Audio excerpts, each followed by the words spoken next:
सबको जय मसीह की, प्रेज द लॉर्ड। प्रभु का धन्यवाद हो आज के समय के लिए। और आज मैं आपके बीच में एक बहुत ही महत्वपूर्ण बात आपको बताना चाहूँगा, क्योंकि एक सवाल एक भाई ने मुझे पूछा है। वो सवाल ये है कि रैप्चर के समय में क्या सारे मसीह लोग उठाए जाएंगे? क्या रैप्चर के समय में सारे मसीह लोग जा पाएंगे? क्या यीशु मसीह सारे मसीह लोगों को रैप्चर में ले जाएगा? आइए इस सवाल का जवाब हम वचन से आज अध्ययन करेंगे। मत्ती उसका 24 अध्याय और उसका 39 से लेकर के 42 में आपके लिए पढ़ना चाहूंगा। मत्ती 24 का 39। और जब तक जल प्रलय आकर उन सबको बहा ना ले गया, तब तक उनको कुछ भी मालूम ना पड़ा। वैसे ही मनुष्य के पुत्र का आना भी होगा।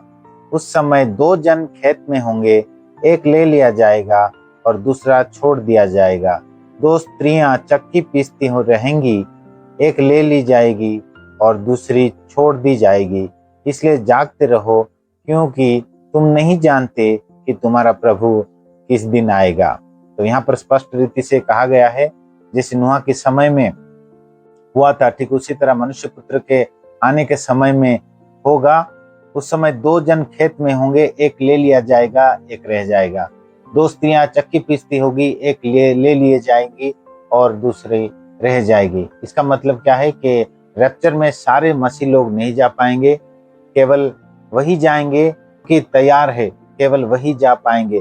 हम और एक उदाहरण देख पाते हैं मत्ती उसका 25 अध्याय में 10 कुंवारियां जो कि दूल्हे का इंतजार कर रही थी, और 5 कुंवारियां जो कि दूल्हे के साथ घर में प्रवेश कर पाई और 5 कुमारियां बाहर रह गई। इसका मतलब क्या है कि सारे मसीह लोग नहीं जा पाएंगे, केवल वो ही जाएगा जो कि तैयार है।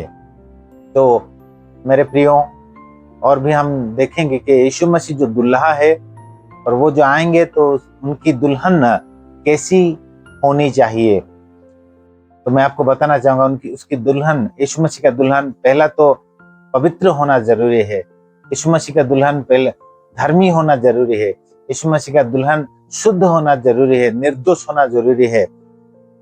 कि 2 जन खेत में काम कर रहे हैं, एक उठाया जाएगा, एक रह जाएगा। क्यों? क्योंकि अगर हम देखेंगे दोनों एक जगह काम कर रहे हैं, लेकिन एक जो है आत्मिक रीति से जीवन उसका अच्छा है और एक आत्मिक रीति से जीवन अच्छा नहीं होगा। इसी कारण जो आत्मिक रीति से यानी प्रभु के लहू के द्वारा धुले हैं वो उठाए जाएंगे, और जो मसीह लोग लेकिन वो रिलीजन को, धर्म को ग्रहण किए हैं लेकिन यीशु मसीह को ग्रहण नहीं किए। बहुत सारे लोग मसीह है जो कि यीशु मसीह में नहीं है। बहुत सारे मसीह ऐसे हैं कि यीशु मसीह के लहू में विश्वास नहीं करते। आइए हम देखेंगे कि रैप्चर में जाने के लिए क्या क्या क्वालिफिकेशन होना बहुत ही जरूरी है। कुलुस्सियों की किताब उसका 1 अध्याय और उसका हम 21 और 22 पद को हम देखेंगे। तुम जो पहले निकाले हुए थे और बुरे कामों के कारण मन से वैरी थे, उसने अब उसकी शारीरिक देह में मृत्यु के द्वारा तुम्हारा भी मेल कर लिया, ताकि तुम्हें अपने सन्मुख पवित्र और निष्कलंक और निर्दोष बनाकर उपस्थित करें। और यीशु मसीह ने अपने आप को समर्पित कर दिया। यीशु मसीह ने मृत्यु के द्वारा परमेश्वर पिता के साथ हमारा मेल किया है। हमको अपने लहू के द्वारा पवित्र और निष्कलंक और निर्दोष बनाकर उपस्थित करने के लिए, यानी रैप्चर में हमको उठा कर ले जाने के लिए, रैप्चर में हमको उनके सामने उपस्थित करने के लिए, पिता के सामने उपस्थित करने के लिए, रैप्चर में हमको ले जाने के लिए उन्होंने अपने लहू के द्वारा हमको निर्दोष, निष्कलंक और पवित्र ठहराया है। इसलिए मेरे प्रियो, उस पवित्रता में हमको बने रहना है। और मैं आपको बता दूं, रैप्चर के समय में स्वर्ग राज्य एक जाल की तरह होगा।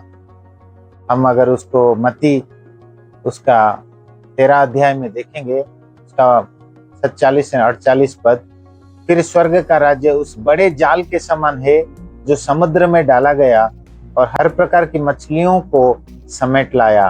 और जब जाल भर गया तो मछुए उसको किनारे पर खींच लाए और बैठकर अच्छी अच्छी तो बर्तनों में इकट्ठा की और निकम्मी निकम्मी फेंक दी। तो यहाँ पर हम देखते हैं कि रैप्चर के समय में स्वर्ग राज्य एक जाल के समान होगा और स्वर्ग राज्य में केवल अच्छी अच्छी मछलियों को लिया जाएगा। इसका मतलब क्या है? और जो बुरे हैं, बहुत सारे लोग मसीह ही तो है लेकिन मसीह जीवन नहीं जीते। बहुत सारे लोग क्रिश्चियन है लेकिन पवित्र, धर्मी और निर्दोष और निष्कलंक जीवन नहीं जीते। उदाहरण स्वरूप मैं आपको बताता हूँ, 2 जन है जो कि एक अपने काम भी करता है, फिर उसके बाद प्रार्थना दुआ करता है, उपवास करता है, प्रभु के वचन को पालन करता है और प्रभु में लगे रहता है। और एक मसीह है जो कि प्रार्थना में नहीं रहता, चर्च नहीं जाता, वचन नहीं मानता, उपवास नहीं करता, लेकिन वो नाम से ही मसीही है। तो वैसा मसीही कभी भी रैप्चर में नहीं जा सकता। केवल वही जा सकते हैं जो कि प्रभु के लहू में धुले हैं और प्रभु में अंत तक लगे हैं।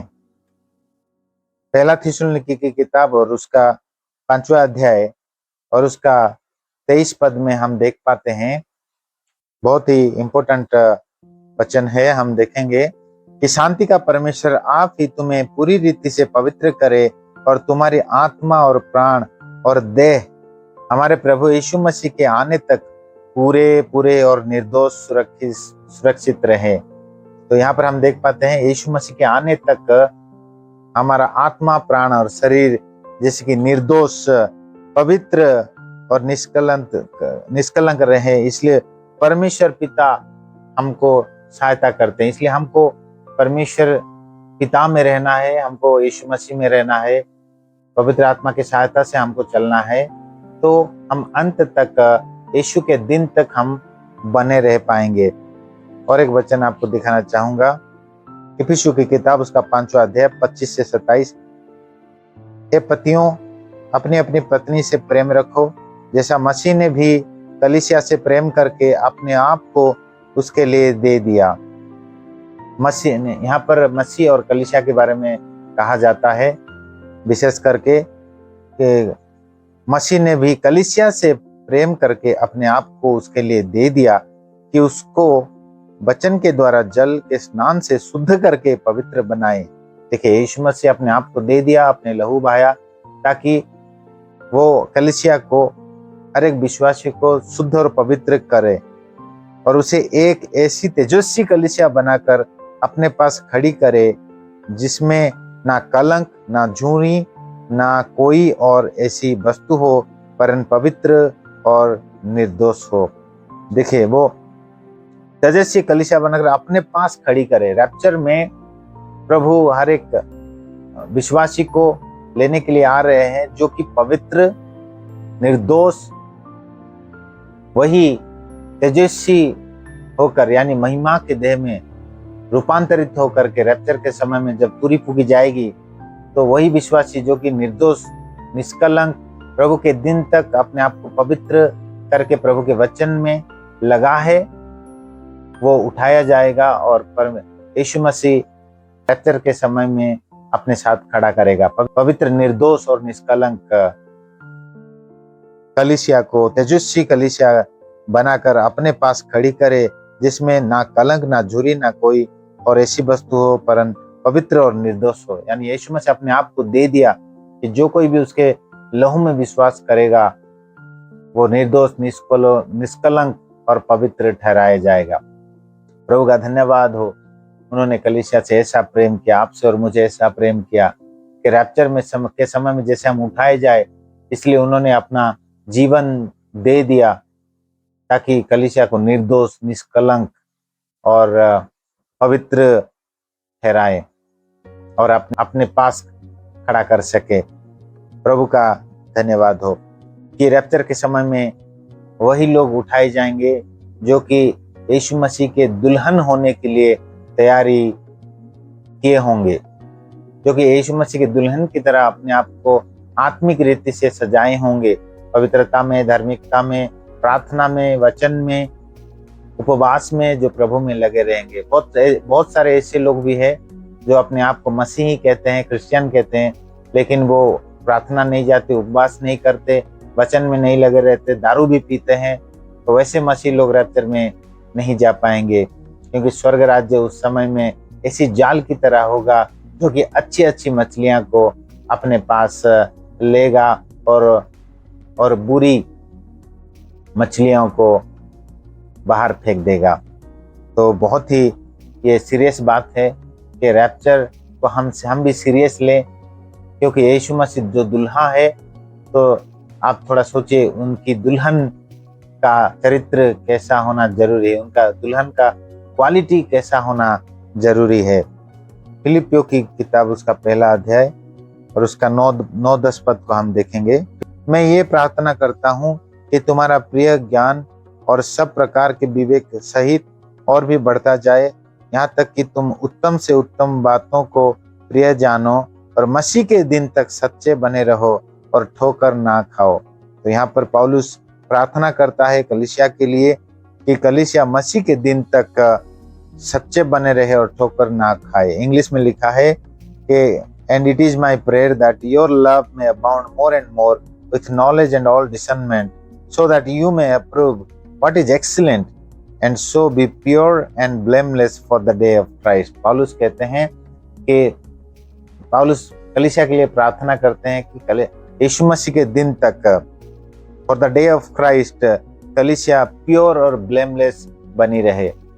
विश्वासी लोग, फिलिपियों की कलीसिया के विश्वासी लोगों के लिए पौलुस प्रार्थना करते हैं कि कलीसिया कैसे पवित्र और निर्दोष बनी रहे यीशु मसीह के आने के समय तक, रैप्चर के समय तक, क्योंकि यीशु मसीह ऐसे कलीसिया को लेने आ रहे हैं जो कि पवित्र हो, हम जो रेडी हो। मत्ती उसका 25 अध्याय में हम देखते हैं, 25 अध्याय का हम 10 पद से 12 पद तक हम देखेंगे। जब वे मोल लेने को जा रही थी तो दूल्हा आ पहुंचा, और जो तैयार थी वे उसके साथ विवाह के घर में चली गई और द्वार बंद किया गया। यहाँ पर हम देख पाते हैं कि जो कुंवारियां 10 कुंवारियां इंतजार कर रही थी, आपको पता है, और जब दूल्हा आ पहुंचा, जो तैयार थी, लिखा गया है जो तैयार थी वे उसके साथ विवाह के घर में चली गई और द्वार बंद किया गया। इसके बाद वे दूसरी कुंवारियां भी आकर कहने लगी, हे स्वामी, हमारे लिए द्वार खोल दे। उसने उत्तर दिया, मैं तुमसे सच कहता हूँ, मैं तुम्हें नहीं जानता, इसलिए जल्दी रहो, क्योंकि तुम ना उस दिन को जानते हो ना उस घड़ी को।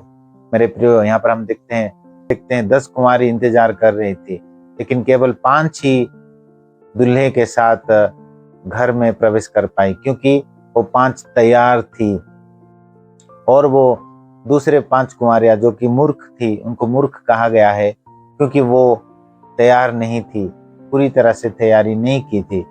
इसलिए यहाँ पर अगर इंग्लिश में आप देखोगे तो जो 5 समझदार कुंवारियां थी, उन्होंने एक्स्ट्रा प्रिपरेशन किया था। एक्स्ट्रा ऑयल लिखा गया है, दे टुक एक्स्ट्रा ऑयल, 25 अध्याय का 4 पद। परंतु समझदारों ने अपनी मसालों के साथ अपनी कुंपियों में तेल भी भर लिया। मसालों के साथ और कुंपियों में एक्स्ट्रा ऑयल उन्होंने भर दिया। तो ये एक्स्ट्रा ऑयल क्या है? ये हमारे मसीह जीवन में एक्स्ट्रा प्रिपरेशन को दर्शाता है।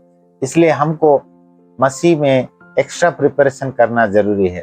जैसे कि प्रार्थना, हमको प्रार्थना का समय बढ़ाना, एक्स्ट्रा प्रेयर करना जरूरी है। उपवास, एक्स्ट्रा उपवास करना जरूरी है। प्रार्थना में, उपवास में, वचन में अधिक वचन पढ़ना भी जरूरी है, और वचन में लगे रहना जरूरी है। अगर आप पहला थिस्सलुनीकि की किताब उसका 4 अध्याय, वहां पर भी एक क्वालिफिकेशन दिया गया है रैप्चर के बारे में। 4 अध्याय का 16-17 पद में आपके लिए पढ़ना चाहूंगा। क्योंकि प्रभु आप ही स्वर्ग से उतरेगा, उस समय ललकार और प्रधान दूत का शब्द सुनाई देगा, और परमेश्वर की तुरी फूंकी जाएगी, और जो मसीह में मरे हैं वे पहले जी उठेंगे। तब हम जो जीवित और बचे रहेंगे उनके साथ बादलों पर उठा लिए जाएंगे कि हवा में प्रभु से मिले, और इस रीति से हम सदा प्रभु के साथ रहेंगे। यहाँ पर वो लोग उठाए जाएंगे जो कि मसीह में हैं। मसीह में मरे हुए लोग उठेंगे, और मसीह में जीवित है, जो जीवित है और मसीह में है, वो लोग उठाए जाएंगे। मसीह में होने का मतलब क्या है? मसीह में जीना, मसीह के लिए जीना, जगत की अभिलाषा में नहीं जीना, शारीरिक अभिलाषा में नहीं जीना, लेकिन मसीह में जीना, मसीह में रहना, वचन में रहना और सुसमाचार को प्रचार करना और दूसरों को उद्धार करना। ये मसीह में रहने का मतलब है, मसीह के वचन में रहना। और जो अंत तक, मसीह के आने तक, मसीह के दिन तक जो मसीह में लगा रहेगा। बहुत सारे लोग क्रिश्चियन तो है, बहुत सारे लोग मसीह तो है, लेकिन वो प्रभु में नहीं है, वो प्रार्थना में नहीं है, वो चर्च नहीं जाते, वो जगत के अभिलाषा, शारीरिक अभिलाषा में वो लोग लगे हैं, और वैसे लोग रैप्चर के समय में नहीं जा पाएंगे। इसलिए आज के प्रश्न का उत्तर मैं आपको देना चाहूंगा, वचन के अनुसार केवल वही जा पाएगा जो कि तैयार होगा, यीशु मसीह के लहू के द्वारा धुला होगा, पवित्र किया गया होगा, और जो निर्दोष होगा और जो यीशु मसीह में लगा रहेगा, केवल वही रैप्चर में जा पाएगा। जो कि यीशु मसीह के दुल्हन की तरह अपने आप को आत्मिक रीति से तैयार करेगा, केवल वही रैप्चर में जा पाएगा। और जो केवल मसीह है, केवल क्रिश्चियन है, लेकिन केवल नाम मात्र ही क्रिश्चियन है, लेकिन वो मसीह में जीवन नहीं जीता, जगत के अभिलाषाओं में जीवन जीता है, वो रैप्चर में नहीं जा पाएगा। ये बहुत ही दुख की बात है। इसलिए रैप्चर के लिए हम सभी को तैयारी करना बहुत ही जरूरी है, क्योंकि रैप्चर में यीशु मसीह जो हमारा दुल्हा है, और यीशु मसीह अपने दुल्हन को लेने आ रहे हैं। इसलिए आज के सवाल का उत्तर यह है कि all Christians can not go in the rapture because Jesus is going to take his bride. Jesus is going to take his bride who is ready, sanctified, cleansed, holy, splendor, blameless, spotless, without fault or wrinkle. Without fault. ऐसे कलीसिया को यीशु मसीह लेने आ रहे हैं, ताकि वैसे पवित्र लोगों को वो परमेश्वर पिता के सामने उपस्थित करेंगे। आज के वचन के द्वारा प्रभु हम सभी को बहुत ऐसे आशीष करे।